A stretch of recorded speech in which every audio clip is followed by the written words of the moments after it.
Hey guys, it's Allie with Allie Answers. Thank you so much for joining me today. If this is your first time, welcome. And if you're a returning subscriber or you've watched my videos before, thank you so much. I hope that you'll take the time to go ahead and subscribe, give me a thumbs up or comment below. The more interaction we have, the more people see these videos. If your loved one has recently been in the hospital, whether you've been there or not, and of course I do advocate for someone to be with the loved one at all times while they are in the hospital. It just helps them to get the care that they deserve and the care that they need. And in today's times, this is a difficult time to be in the hospital. There's no doubt that no matter how amazing the healthcare workers are, they are exhausted and they are short-staffed. So they need you to help make things go smoother and to be there to assist. This is not a time where we get to take time off. Unfortunately, this is when we crank up our attention. Now you are preparing for your loved one to be discharged and they're going to go home. Let's say that they are very independent and they are very clear-minded and you're not really worried about forgetfulness. You need to think again. Because here's what happens. When they go into the hospital, even people that are very clear-minded often get very kind of befuddled and frustrated, and they don't listen to everything that they are told. They don't absorb all of the information, especially discharge information regarding pain control, good choices when it comes to self-care or what's appropriate and what isn't. And often, if they're left to their own devices, they will say no to things that they need. For example, 3-in-1 bedside commode / potty chair / shower chair. In my experience, people will often be like, I'm young, I'm healthy, I'm good, I don't need it. Okay, if you are being given that item, yes, you do need it. Yeah, you do. And you know what? I hope you don't. Honestly, I hope that you take it home, they give it to you, take it home, and you end up putting it in the garage and you end up taking it to charity and giving it away or giving it to someone else who needs it. That's great. But what you don't want is to need it at 2 o'clock in the morning and you don't have it. So let's say, for example, that 3-in-1 chair, it sounds like something that only an elderly person would need, and no one wants to be considered old or elderly. And maybe your loved one is on the younger side, or maybe they've always been very spry and this is offensive to them that they might need a bedside commode. Okay, people regress. Sometimes you come home from the hospital, you're recovering from a situation, and all of a sudden there's a pain situation, a situation that you had not planned for, and now you need a bedside commode. Or you think that you can take a shower or a bath with the things that you already have at home, but maybe the ledge in the shower that you normally could sit on is really slippery, and if you fall, you're going to end up back in the hospital. Bad idea, right? That's when a shower chair is a very good thing to have. That 3-in-1 piece of equipment that they might send home actually goes over the toilet as well, so you can remove the little potty part, the little pot, and you put it over the toilet, and now your loved one has something to grab onto and lift up. Now, again, maybe they didn't need that while they were at the hospital, and maybe they've never needed it before. Take the item and keep it because you might need it.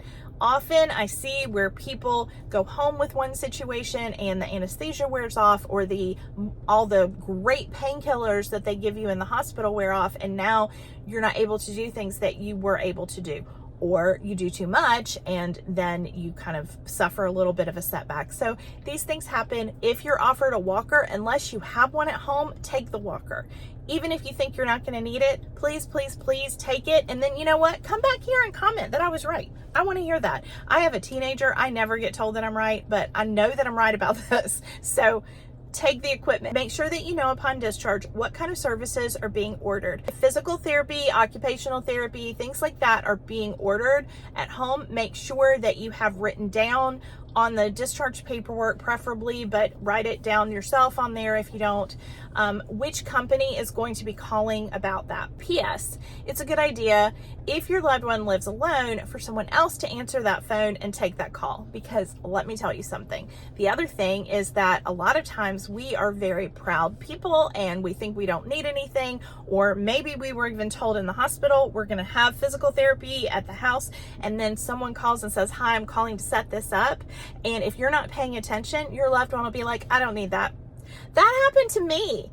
I went to the bathroom and my loved one was like, I don't need that. I'm like, yes, you do. Yes, you do. You need this. You need it. You got to stay with them while they're in the hospital. You got to make sure that the phone gets answered appropriately and that those things are scheduled and we're moving forward. Obviously, you want to make sure that you understand all the instructions. So if there are exercises given, for example, that your loved one needs to do, then you need to make sure that you understand it and they understand. I cannot express to you enough how important it is that you have the proper medications once you get home. Often they will give you a list of what they are discharging your loved one out of the hospital on, but you need to make sure that you have prescriptions for that. If your loved one had planned surgery or something like that, they might already have those items at home, but you need to be sure.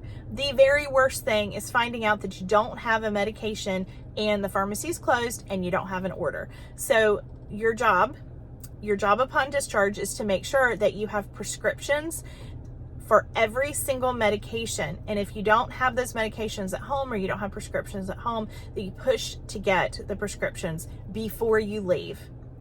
Now, if you're a nurse or you work in a hospital, just don't listen to this part because I don't want to make you mad. Sorry. But do not leave the hospital until you have what you need. Once they wheel you out to the front and you put your loved one in the car and you drive off, you've lost all your leverage. You've lost your leverage.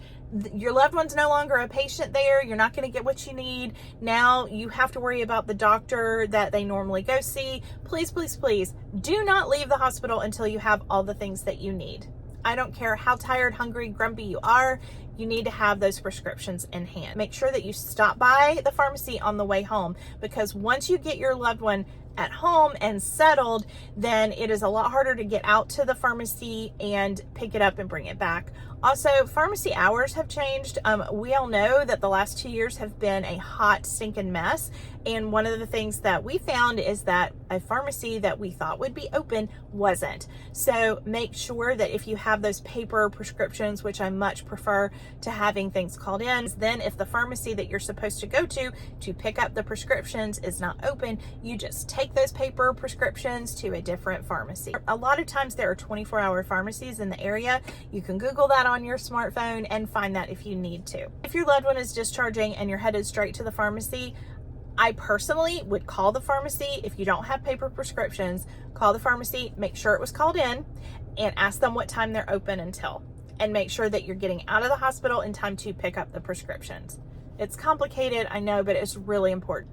Chances are good if they just got out of the hospital, they're going to need support for a few days. If for some reason you cannot be there or someone else that you trust cannot be there, and let's say that you hire a home care company to be there, that is a great plan. It can be expensive, but it's wonderful to have a professional that you know is going to be there at a certain time and going to be there for a period of time. Because really, if the person is just getting out of the hospital, this is not like it was 20, 30 years ago when they kept you in the hospital till you were really able to be on your own. No.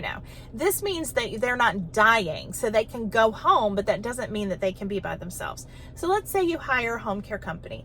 I highly recommend that when you call and schedule that and ask for someone to show up, that you make it impossible for them to be fired by your loved one. That's right. Because a lot of times, and this happened to me, my loved one agreed to a 5 or 6 hour time period on their first day home.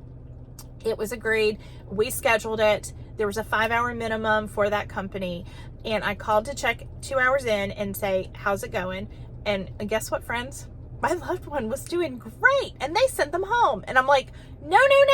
You have to pay for a 5-hour minimum. No, you don't send them home. I was good. I didn't need them. So my advice is to tell the company from the get-go, do not leave the house without calling me first. So even if they're told to leave and they go out and they sit in the driveway, have them call you. Especially if the person doesn't have any kind of backup, no neighbors or nobody else, now they could be in a dangerous situation. Because you requested for someone to be there and you're paying for it doesn't mean that they can't send them away. Oh, have mercy. Finally, make sure that you understand instructions for things that can go wrong. So let's say that there is all of a sudden a new symptom, or maybe drainage that's happening from a site, or pain that is out of the norm.